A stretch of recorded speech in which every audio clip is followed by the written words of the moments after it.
Well, very good afternoon, Vietnam. My apologies for not being able to be with you, physically with you, on this occasion.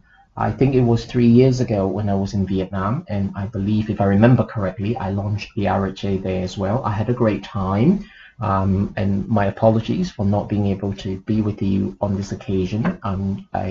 Juggling my commitments to be physically in my clinic as well as my international assignments. However, I look forward to, in the future, hopefully in the near future, returning to Vietnam. For today, I hope you've had your lunch and you've had some coffee as well, because you are going to have to sit through an hour of lecture with me. And I will be presenting 3 separate lectures, 3 consecutive lectures, one after another. And as I progress from the first to the second to the third, I would like to think that they get more and more exciting. So what will I be discussing with you today? To begin with, the first lecture is going to be about skin, specifically the Asian skin, and I'll share with you my understanding of the differences between Asian skin as well as Caucasian skin. I would like to think that I have the advantage of being Asian myself, as well as practicing in the United Kingdom, and I get to see patients from both the Caucasian background as well as Asian background in this part of the world. And the second lecture is going to be about RHA, but not RHA that you inject into the skin. It's all about RHA incorporated into topical product inside a bottle manufactured by Teoxan. Finally, as it gets more exciting, the third lecture is going to be about this new revolutionary invention by Teoxan called RHA Topical Skin Booster. And I had the privilege of being one of the clinical advisors for this particular product, and I came up with a protocol for Teoxan, as well as a technique of using this particular product. And I can tell you, it is a very exciting new invention, a new introduction into the topical world. So let's get started. We begin with the first lecture, which is about skin, but specifically the Asian skin. As we know, the skin is the largest organ within our human body, and it has multiple functions, but predominantly the skin is all about providing us with a robust defensive mechanism. In addition, the skin also participates in other regulatory functions. It regulates the hydration, it regulates our temperature, but most importantly, it's all about a defense mechanism. It protects us from within as well as from without as well. Now, primarily, the defense mechanism of the skin is its barrier function. It provides us with a protection from insult, either from the outside world. It can be pollutants, it can be environmental damage, it can be an extrinsic insult that exists in multiple different forms. But the way the skin barrier function works primarily is as a result of the stratum corneum. And this is the outermost layer of the skin, and it consists of a couple of components. And the way I understand stratum corneum is it's like us building a house. If you imagine you have bricks and you have the cement or the concrete that bind the bricks together. So stratum corneum consists of a protein component, which is the corneocytes, which are somewhat like those bricks that you use when you're building a wall or a house. And then in between these protein components, you've got other extracellular matrix, and this is like the concrete that we use to bind those bricks together. And the combination of the extracellular matrix as well as other active molecules in this part of the skin provides the skin with a hydrophobic layer. And this hydrophobic layer also subsequently provides protection to the skin, which I will tell you more about in a short while. The epidermal layer and the way it functions as a barrier mechanism to protect the human body is such that it consists of the dermis, the epidermis, and then specifically the stratum corneum, which we will go into a little bit more detail of right now. However, what is Asian? Have you thought about how we define the word Asian? And who is Asian? If you look at these 6 babies here, are the middle 2 more Asians than the 2 on the left and on the right, or vice versa? How would you call somebody an Asian? How do you define the word Asian?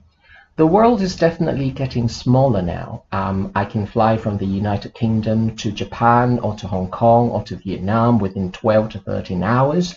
You can fly from Vietnam to Europe within 10, 11, 12 hours as well.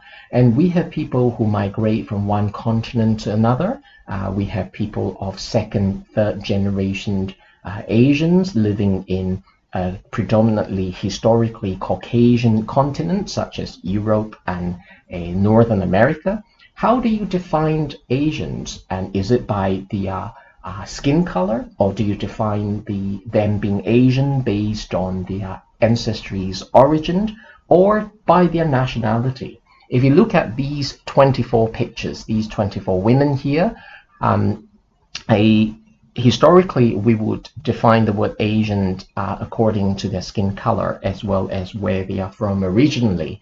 So in these 27 pictures, the quintessential Asians, so to speak, historically, we would say perhaps maybe they are Vietnamese, or they are from a Chinese background.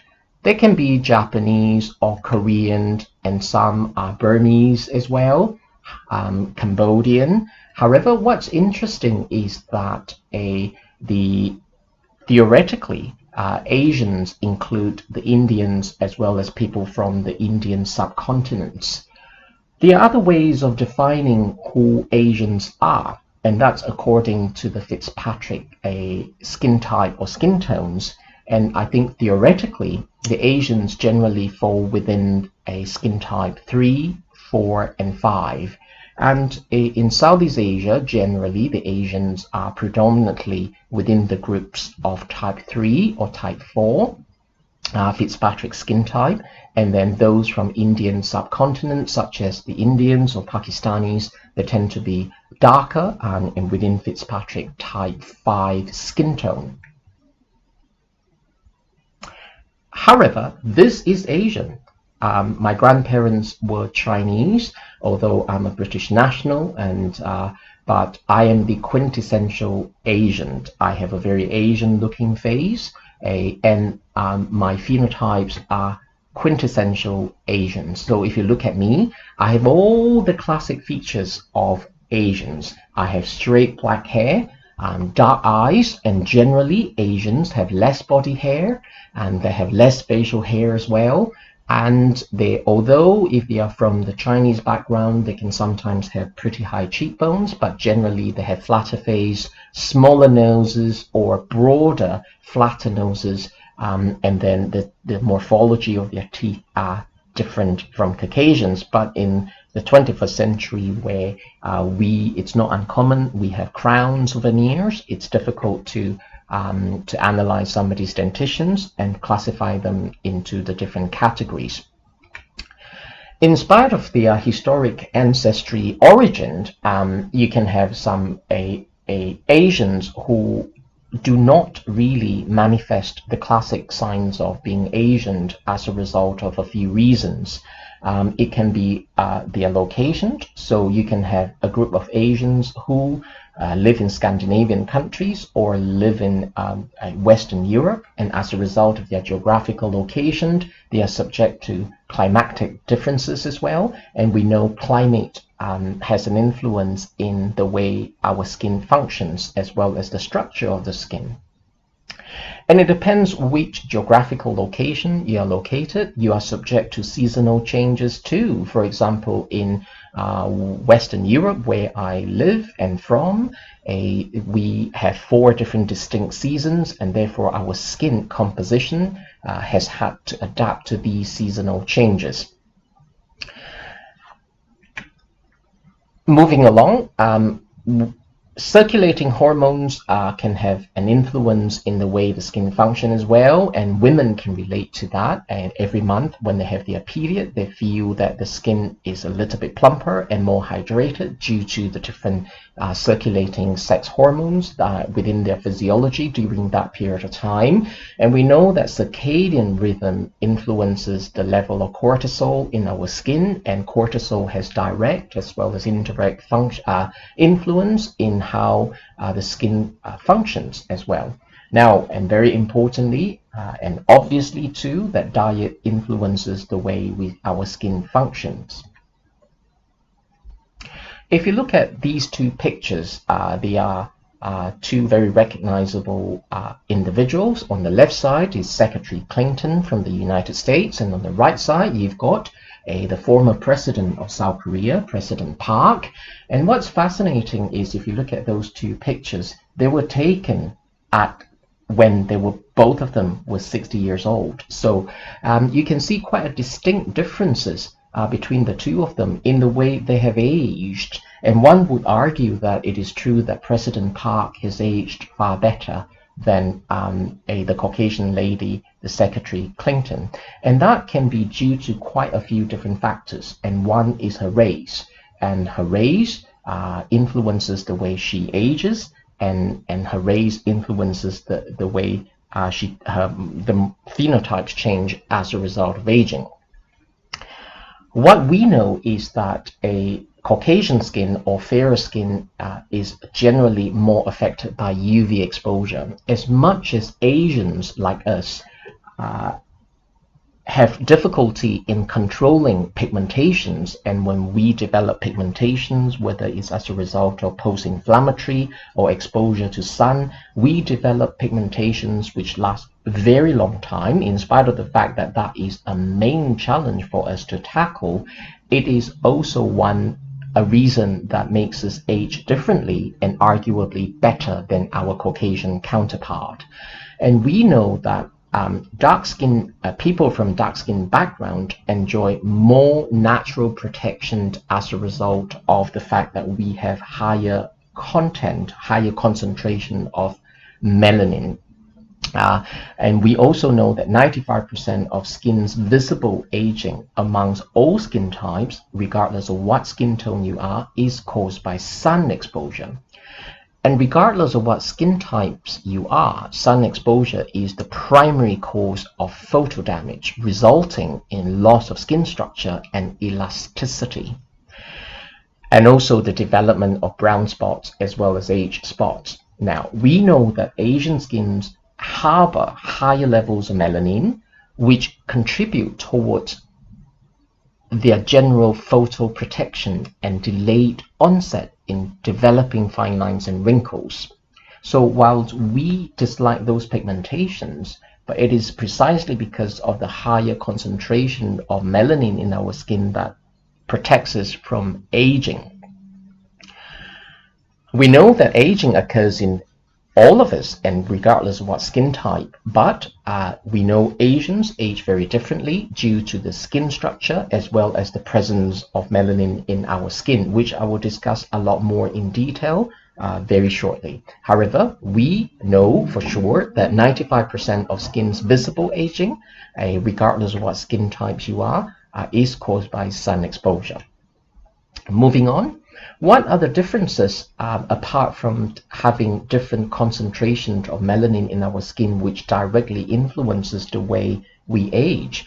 As Asians, one of the challenges we face on a day-to-day basis, whether individually ourselves or when we are dealing with our patients, is trying to deal with pigmentations. And these pigmentations can be as a result of trauma to the skin, i.e. causing inflammation, or it can be due to exposure to sun.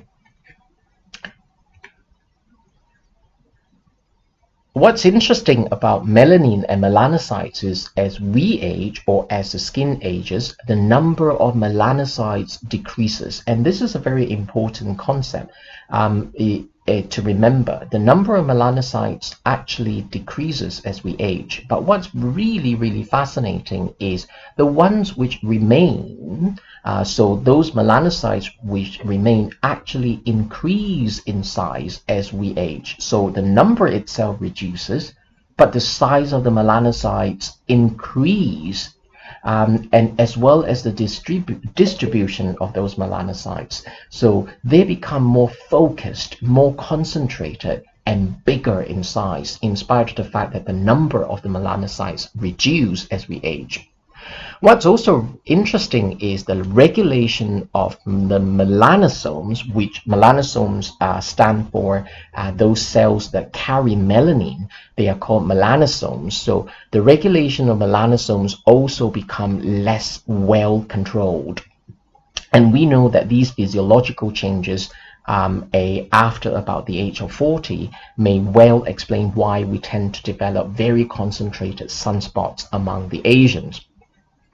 So those are the concepts to remember, and those are some of the differences between Asian skin as well as Caucasian skin. Then we also know that Asian skin can be quite susceptible to irritation, and this irritation can eventually lead to inflammation, and that can be caused by the way our skin change as a result of aging, and the way our skin regulate the hydration element of the skin as we age. And there are distinct differences between Asians and Caucasians, and those differences seem to be pointing towards the fact that Asian skin can be easily irritated compared to Caucasian skin or people from even darker background. And this may well explain that why Asians, especially young Asians, can be quite prone to a sensitivity, dermatological conditions such as eczema and dermatitis, not helped by the fact that the application of soaps, creams, perfumes, all of these things that we use every day to wash our hands, we apply them on the surface of our skin, can break down the barrier function or can reduce the barrier function of the skin, and all of that then result in the risk of causing irritation as well as chronic inflammation. Most recent studies are carried out by a prestigious university in Melbourne. They looked into eczema, which is a condition as a result of weaker skin barrier. They found that there was a higher incidence of eczema or dermatitis type dermatological conditions among Asian babies compared to Caucasian. So that's something to keep in mind. There are a couple of concepts I would like to go into more detail with you to prepare all of us for my subsequent 2 lectures. The first concept to keep in mind is the melanocytes, the relationship between melanocytes and melanosomes as we age. And the second important concept to remember is transepidermal water loss, and how that is influenced by the integrity of the stratum corneum. So let's go into a little bit more detail, and I will discuss more of the relevance of these 2 concepts when it comes to Asian skin. The one very important concept to remember is that regardless of what skin tone or skin type you are, the number of melanocytes is the same for all of us. So whether you are Caucasian, whether you are people from African Caribbean background, or whether you are those quintessential Asian, you have the same number of melanocytes, all of us. But what gives us different skin tone is determined by a few factors. And the most important one is the amount of melanin in our skin. So just to recap, the number of melanocytes is exactly the same for all the different skin types, but the amount of melanin is different across the different skin types, as well as the distribution within those skin layers. In Asian and darker skin tones, there are greater number of or greater number of melanosomes and greater clusters of melanin, melanin in our skin. So that's the reason why we have different skin tones. We have darker skin tones than those Caucasian counterparts of ours.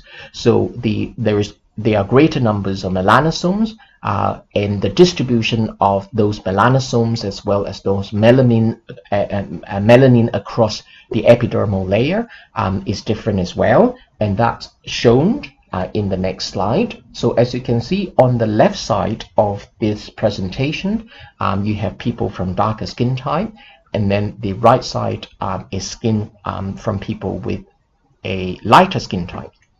You will see that the distribution of the melanosomes as well as melanin are different. In darker skin type, it can be across the entire layer of the epidermis, from stratum basale to stratum corneum, and this is in contrast with Caucasian lighter skin tones, where the melanosomes are primarily found in the stratum basale layer. Now, in both Asian and Caucasian skin, what's interesting to remember is melanosomes, and just to recap, melanosomes are those cells that carry melanin. So in both Asian and Caucasian skin, melanosomes tend to be smaller and grouped in aggregates. And however, in darker skin types, such as those from African Caribbean background, they tend to have larger melanosomes. Okay, so those are the concepts to remember.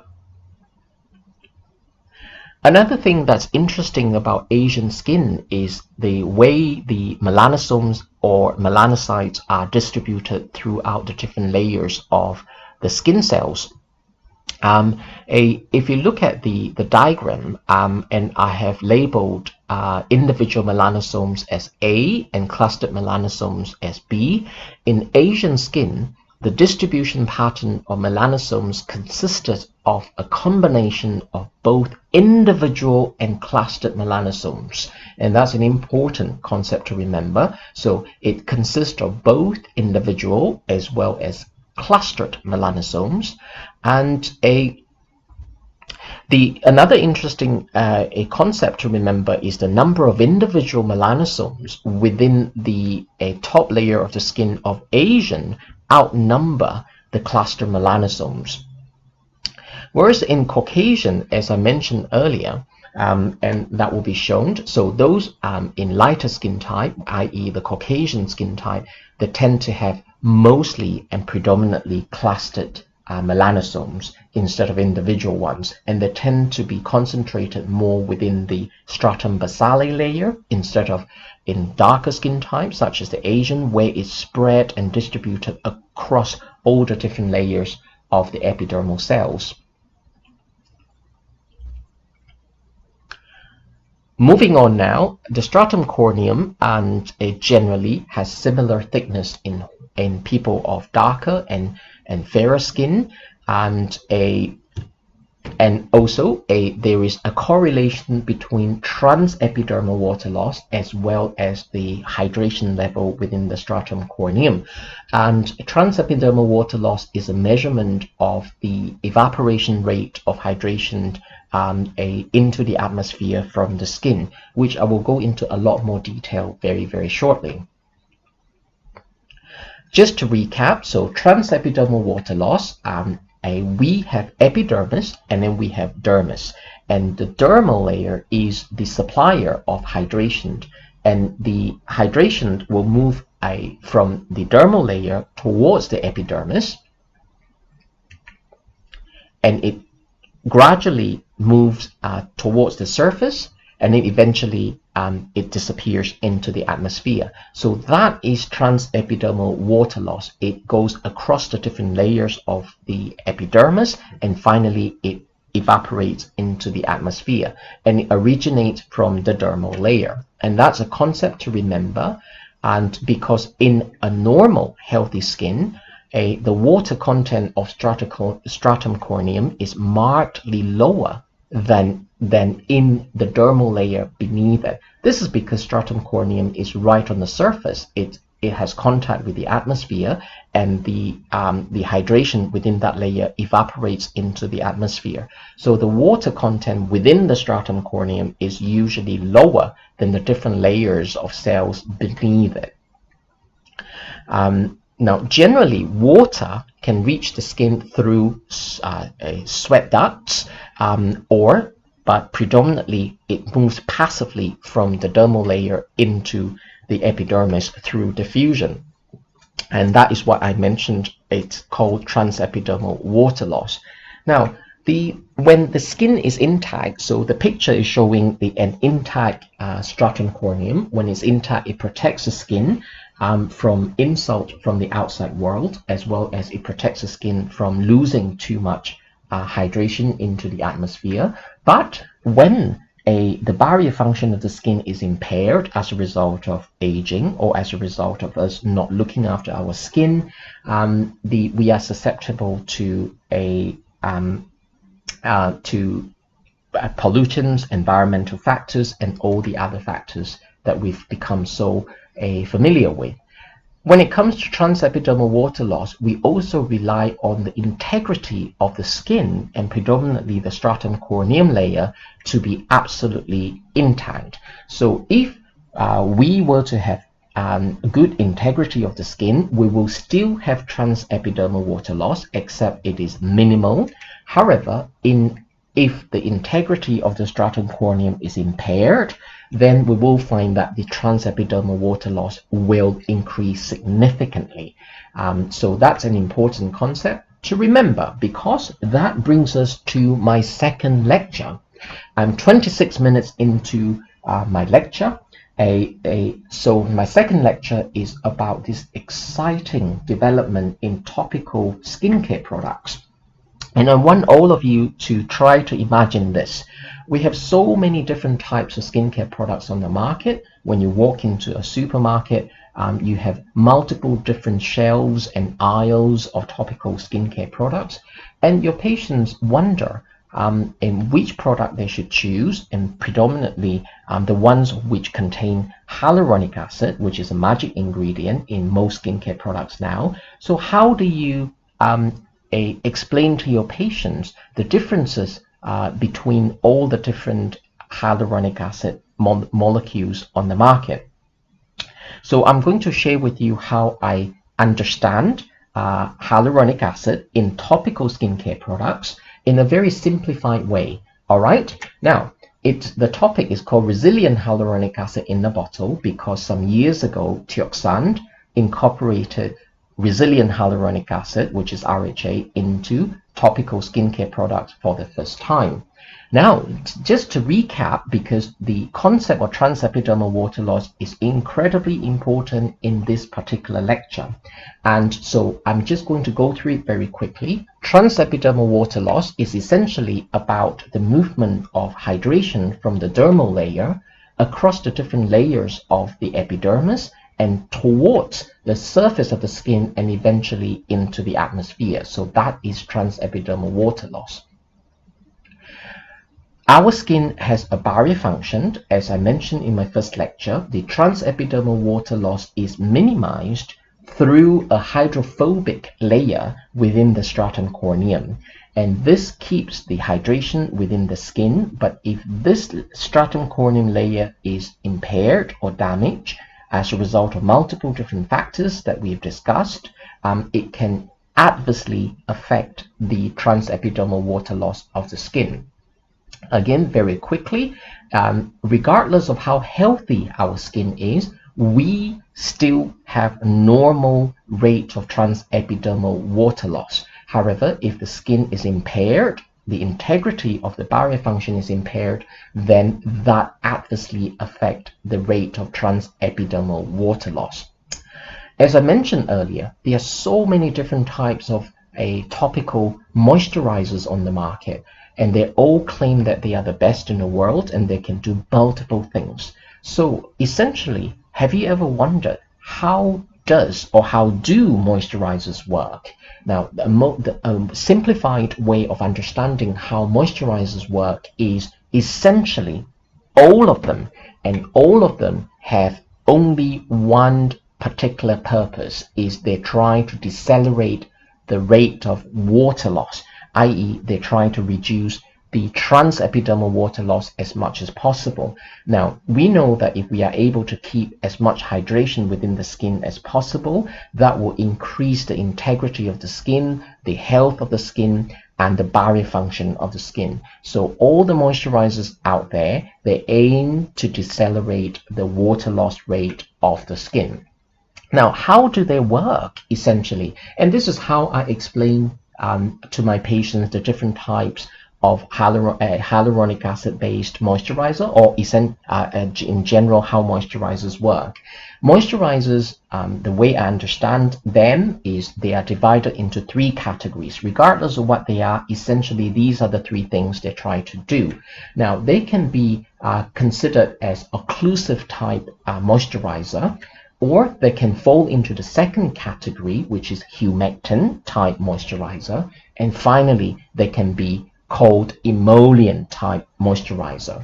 And I'm going to go into a lot more detail about each and every one of those categories. Now, if the many moisturizers aim to provide occlusive type function to the skin, because as I mentioned, primarily they try to keep as much hydration in the skin as possible. So we doctors, we know that when it comes to a intractable severe dermatitis or eczema, some of the most effective treatments are thick, greasy, paraffin type topical products, and what essentially they try to do is they create a hydrophobic layer over the surface of the skin to keep as much hydration within the skin as possible. However, what happens is this hydrophobic layer of a topical product can be very greasy, and as a result, the compliance is low amongst our patients. But it is extremely effective, because if we are able to prevent transepidermal water loss, then it will be a fairly effective a moisturizer. So essentially, the first type of moisturizer, i.e. those occlusive type moisturizers, they aim to block those hydration within the skin from evaporating into the atmosphere. Then you have the second category of moisturizers, and they are called the humectant moisturizers. So how do they work? As we've discussed already, water is drawn from the dermal layer towards the epidermal layer. Humectant type moisturizers concentrate on increasing this particular feature. So they increase the water, they draw water from the dermal layer towards the epidermis. However, the downside of this particular type of humectant type of moisturizers is that if you draw water towards the surface, yes, you have increased water from the dermis into the epidermis, but if you're not able to keep the water within the epidermis, you are going to find that there is more water evaporating into the atmosphere. So humectant type moisturizers can be very effective, but if you're not able to keep the hydration within the skin, you will find that the more water you draw from the dermis into the epidermis, you actually evaporate more into the atmosphere. Now, not only that, it is not uncommon that in order for them to function as humectant type moisturizers, they have to have some active ingredients such as urea, glycerin, and all the other fancy ingredients that can sometimes irritate what's already a sensitive skin. So it's not uncommon that they can impact adversely on the compliance of the patients as well. Then you have the third type of moisturizers, and they are called the emollients. So how do the emollients work? We know that the barrier function of the skin relies heavily on the integrity of the cellular structure of the skin. So if we have moisturizers that can improve the integrity and cellular structure of the skin, then naturally you will improve the barrier function of the skin, and naturally you'll be able to improve the transepidermal water loss rate. So essentially, emollient moisturizers are those that contain active ingredients to actively improve the quality of the skin, and that improves the barrier function of the skin, and then in return that improves the transepidermal water loss rate of the skin. So in summary, a perfect moisturizer aims to be a occlusive type moisturizer, so it can prevent evaporation of hydration into the atmosphere. It aims to function as humectant, i.e. it increases significantly the rate it draws hydration from the dermis into the epidermis, but it also contains active ingredients that actively improve the cellular structure as well as integrity of the skin. So that is in a perfect world that a moisturizer aims to do all three, but it is incredibly difficult and if not impossible. Until some years ago, when hyaluronic acid was discovered, and suddenly this magic ingredient started to be incorporated into topical skincare products. And we know that hyaluronic acid molecules have very high affinity to water, and each molecule is capable of attracting up to 1,000 times its molecular weight of hydration. So suddenly there is this magic ingredient that gets incorporated into topical skincare products. And we've seen that by increasing the hydration within the skin, it immediately improves the skin's function as well as the skin's suppleness as well. Now, and we know that there are generally two different types of hyaluronic acid. They either fall into the category of high molecular weight or low molecular weight. But what's very fascinating is some years ago, Tioxan patented this technology and came up with a third category of hyaluronic acid, and that is called resilient hyaluronic acid. And we've had this for a few years now, so it is not new to all of you. And resilient hyaluronic acid means that they are dynamic bonds between and amongst the molecules, the linear structures of the polysaccharides, hyaluronic acid molecules. So that defines why it's called resilient hyaluronic acid. They are dynamic bonds within the molecular structure of the hyaluronic acid molecules. So some years ago, with the incorporation of resilient hyaluronic acid into topical products manufactured by Tioxan, now our choices are wider.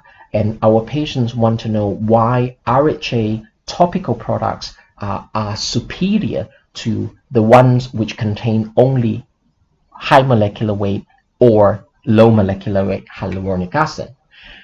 And in 2016, there a very, very prominent publication became available, and it was looking into how resilient hyaluronic acid compared to high molecular weight as well as low molecular weight hyaluronic acid, specifically in topical skincare products. And I'm going to try to summarize the findings of this particular paper for you in order to support the hypothesis that resilient hyaluronic acid in topical skincare products is far superior to high molecular weight or low molecular weight hyaluronic acid. This particular paper looked into three specific features, and they are the epidermal water content, i.e. the hydration level within the epidermis, and very importantly, the transepidermal water loss, as well as the ability of that hyaluronic acid in softening wrinkles.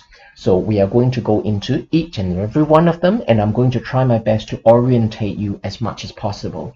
Now, if you look at these four pictures, the one that I would like you to concentrate or to put all your focus on is cross-linked hyaluronic acid. So that is resilient hyaluronic acid.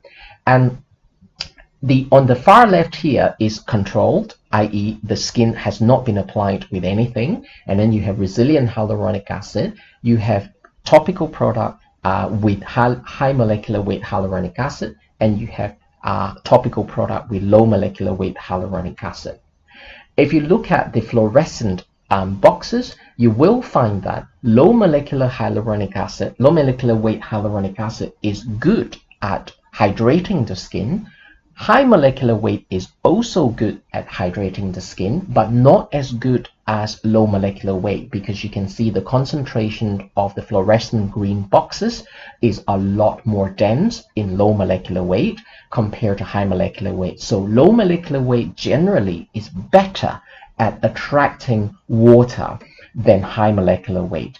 And if you now look at resilient hyaluronic acid is even better at attracting hydration within the skin once it's applied onto the skin. So that is what's important, and that's what this paper is about, is the fact that resilient hyaluronic acid is better at increasing the hydration within the epidermal layer. And as you can see, there is a significant, statistically significant increase in the hydration level within the epidermis.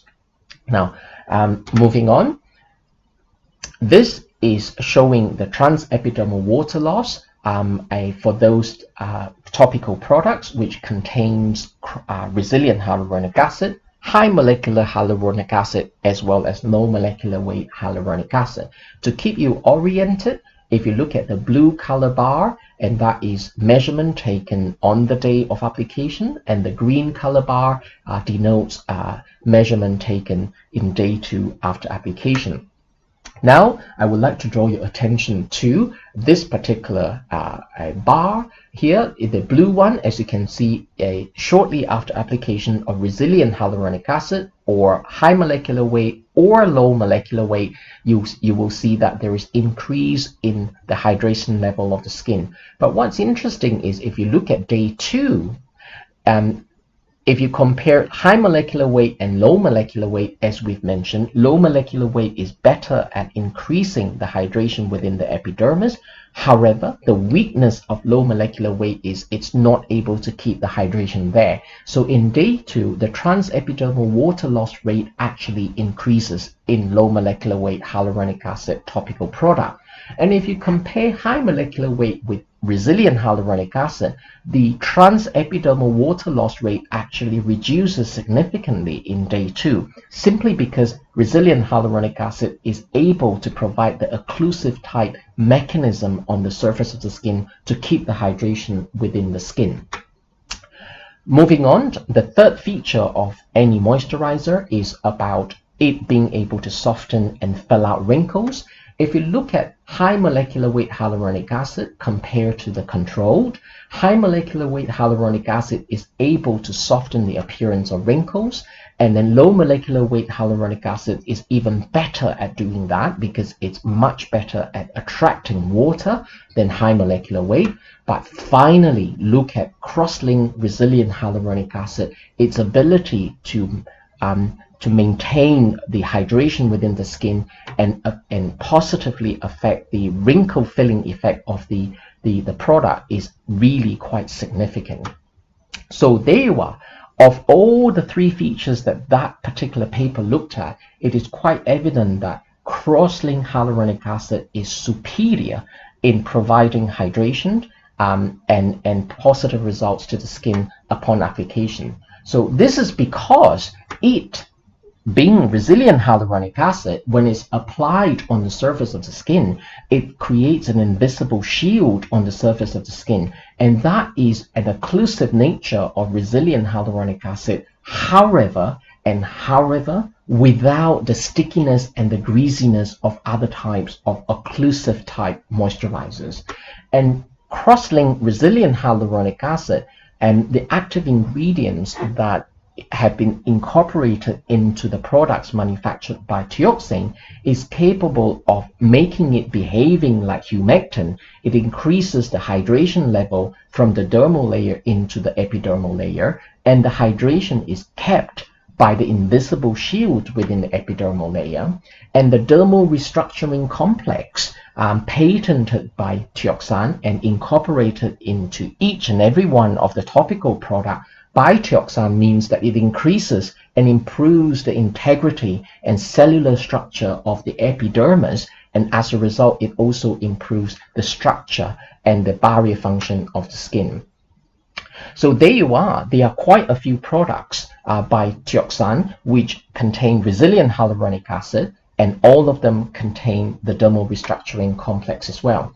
There are 3 products which are by far my favorite. There are so many different products manufactured by Teoxan, but I don't expect everyone to know all the products very well. But when it comes to stocking products or recommending products to your patients, I tend to concentrate on between 3 to 5 products by Teoxan.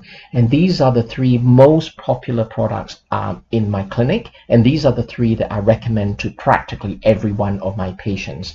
The first one is the Eye Contour Serum, and it's a great product. As you can see, the design itself is quite fascinating. It's got an applicator, and you squish a little bit of serum onto the surface of the skin, and you use excuse me, you use the applicator and gently massage and dab the products into deeper layer of the skin. And it is fantastic for softening the appearance of fine lines and wrinkles in the under eye area, as well as improving the appearance of dark circles.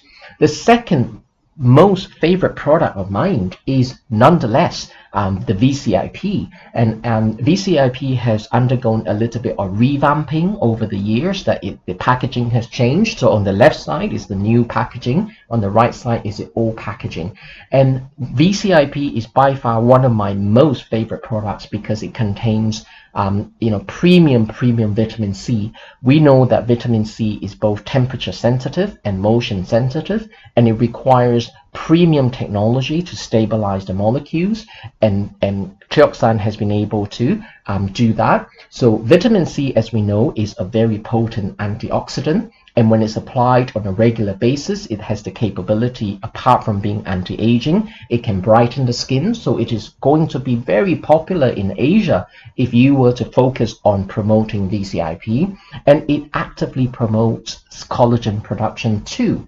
But the reason why it's called VCIP is VC stands for vitamin C, and then the IP is pyruvic acid, and we know pyruvic acid is an active ingredient that focuses on firming the skin.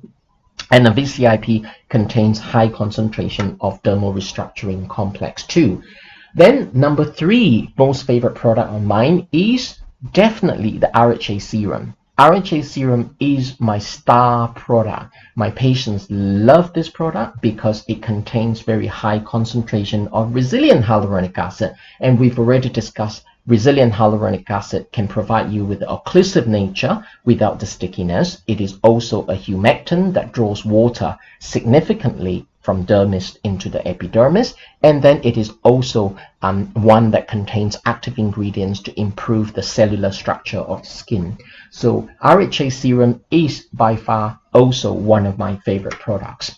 Now, very quickly, I have 12 minutes left, and that will take me to the end of the 1 hour, and we are moving on to this very exciting invention of Teoxan. It was launched in Europe in September, October last year, and I believe it is now available in Asia.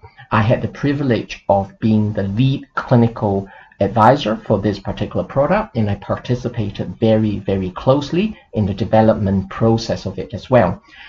It is called RHA Topical Skin Booster, and again, as the name suggests, it contains very high concentration of RHA, and this is going to be a special product to be included in the repertoire of topical products you have in your clinic. And I am very excited to tell you more about it, and we do that now. Right, now just to recap, as I've gone over it over and over, it's all about transepidermal water loss. So please bear with me. This is just to put things in context. I will go through this very quickly. Skin is important because it provides us with barrier function. It protects us from the inside as well as from the outside, right? Now, the skin physiology is such that we age, unfortunately, right? We have the epidermis, we have the dermis, and we have the hypodermis. And as a result of aging, all of those things change. And As you can see in this particular presentation there, you have younger person on the left, and as we age, we start developing fine lines and wrinkles, and the quality of our skin deteriorates as a result of aging, and our skin loses its elasticity, its firmness, its ability to hydrate itself, and we lose the radiance of the skin as a result. And that is as a result of increase in transepidermal water loss due to the aging process. And when we age, there is loss of concentration of hyaluronic acid. We have less hyaluronic acid as before, and the rate of production of hyaluronic acid has also reduced as a result of aging.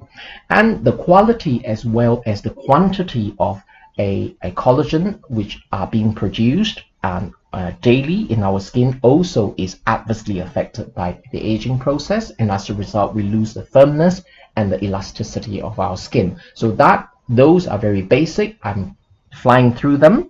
Now, when we are young, when our skin is healthy and young, we take them for granted, and all we do is that we buy cheap topical skincare products over the counter. We apply them onto our skin, and that seems to be pretty sufficient for us, and that's when we are young. But when we get older, we have to be more aggressive in our approach when it comes to anti-aging. And it's not uncommon that patients come to clinics like ours and they ask for procedures which unfortunately traumatize their skin. In order for us to provide them with significant medical grade results, it is not uncommon that we have to traumatize their skin. And that can be in the form of microneedling, in the form of laser resurfacing, or we resurface their skin with chemical, or we resort to injectables. And so as you can see, the approach becomes more and more aggressive, and we traumatize the skin more and more as we approach the aging process. Regardless of whether it's microneedling, laser resurfacing, chemical skin peels, or injectables, what's consistent is we traumatize the skin. And as a result of trauma, we inflict inflammatory change.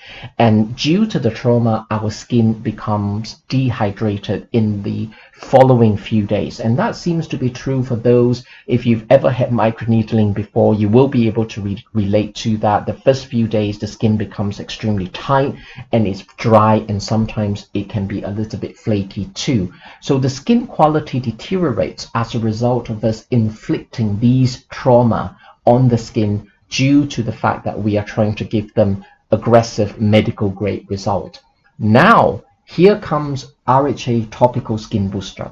Teok-san realized that the approaches that we take in the process of trying to rejuvenate somebody's skin traumatize the skin a lot, and the skin quality in the very short term immediately after the procedures actually deteriorates.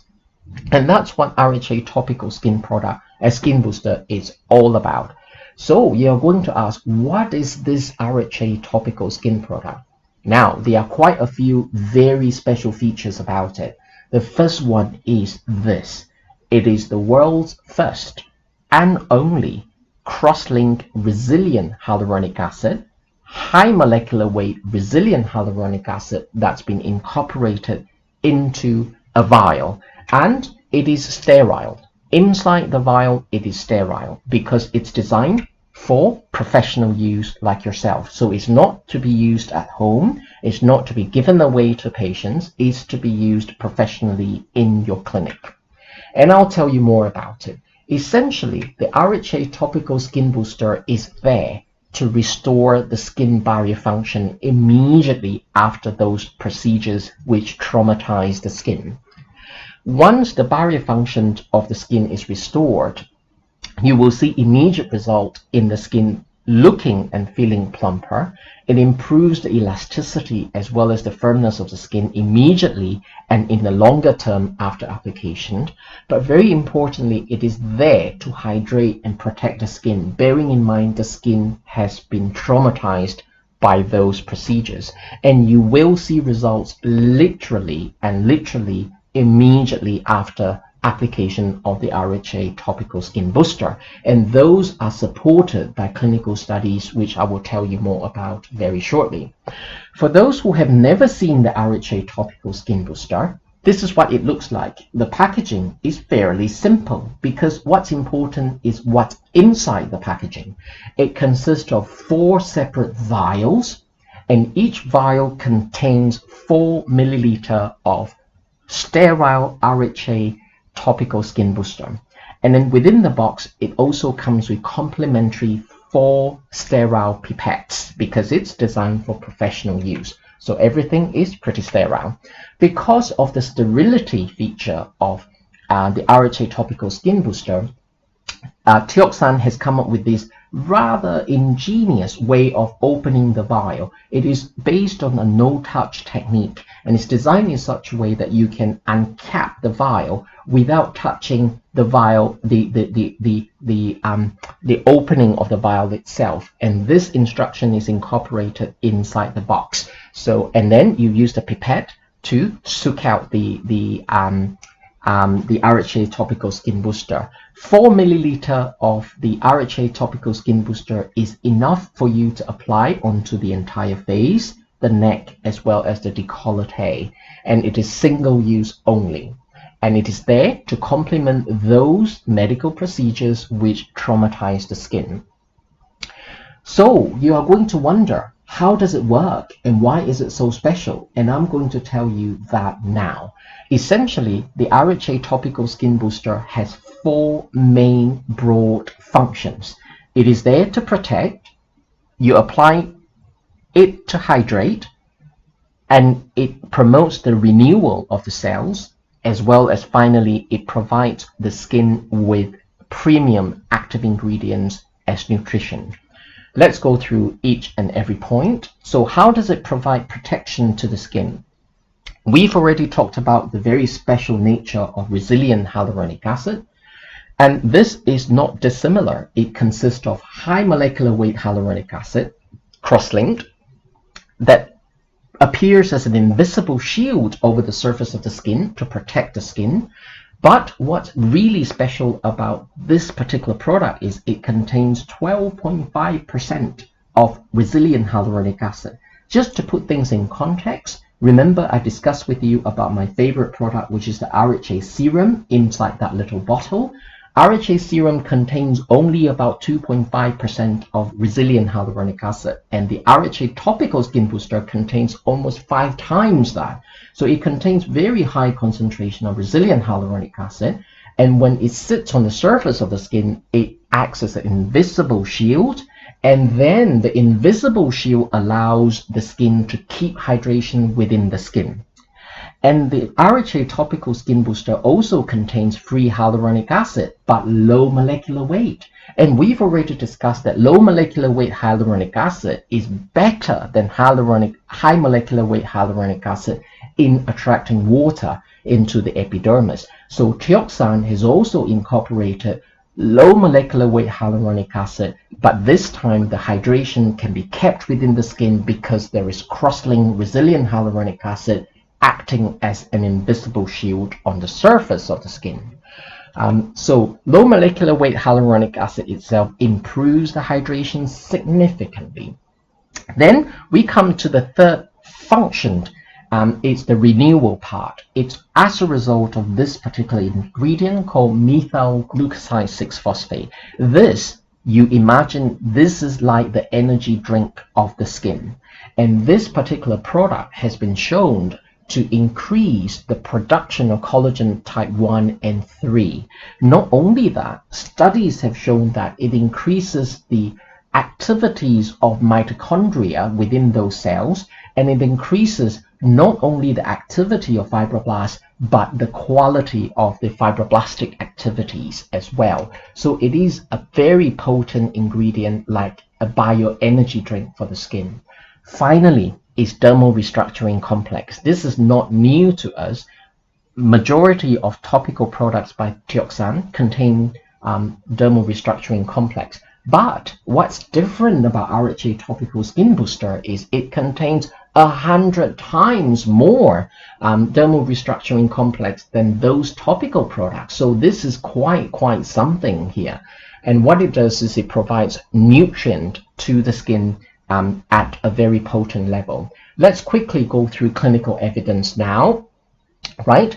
And Teoxan does not manufacture something that is not supported by science. So you will see that Teoxan has carried out very robust clinical studies for all their products, including the RHA Topical Skin Booster, and they have used it on healthy skin guided by dermatologists. They have done patch tests on people with irritated, sensitive skin. They've measured the transepidermal water loss of skin, and after they have been applied with the RHA Topical Skin Booster. And then they specifically carried out these tests on patients who have had microneedling, and finally they measure the fibroblastic activity within the skin. Now, just to keep you orientated, these consist of 3 separate studies carried out on day 0, 15 days later, and then 30 days from the first measurement. And if you look at this here, several measurements were taken. The first one is about 30 minutes after application, 4 hours, 8 hours, and 24 hours after application. You will see that when it comes to a barrier function, the transepidermal water loss, so on the left side is about transepidermal water loss. If you look at this here, it denotes RHA Topical Skin Booster. From about 30 minutes, there has been significant improvement in the transepidermal water loss rate after application of RHA Skin Booster. So as you can see, it is very, very good at keeping hydration within the skin and protecting the skin from dehydration. Now, this particular busy slide here is all about the discomfort level of the patient after application of topical skin booster compared to non-application. And if you look at this here, now blue means treated and orange means not treated. And this study was carried out on patients, and it's a hemiphase studies, i.e. one side of the face they applied topical skin booster, and the other side of the face it acted as controlled with nothing. So as you can see, there's statistically significant improvement in the level of discomfort after the application of topical a skin booster 30 minutes after microneedling. And then in day 30, so the third procedure, the third microneedling, 30 minutes after, it's also showing significant improvement in the level of discomfort. So it is not in the short term that the RHA Topical Skin Booster works. In the long term, it works as well. Now, this particular slide is all about the redness in half the side of the face compared to the other half of the side of the face which hasn't been applied the RHA Topical Skin Booster. And again, as you can see, there's statistically significant improvement in the level of redness at 4 hours after the microneedling. So as you can see, both 30 minutes and 4 hours after microneedling, there is significant improvement in the level of redness that's in the skin.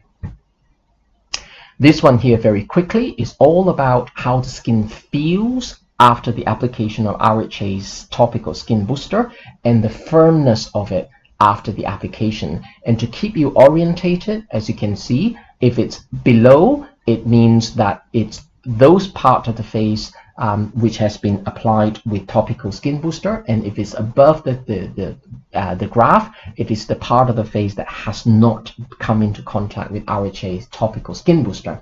So from the quality of the skin point of view, as you can see, it significantly improved the quality of the skin on the side of the face where RHA Topical Skin Booster has been applied.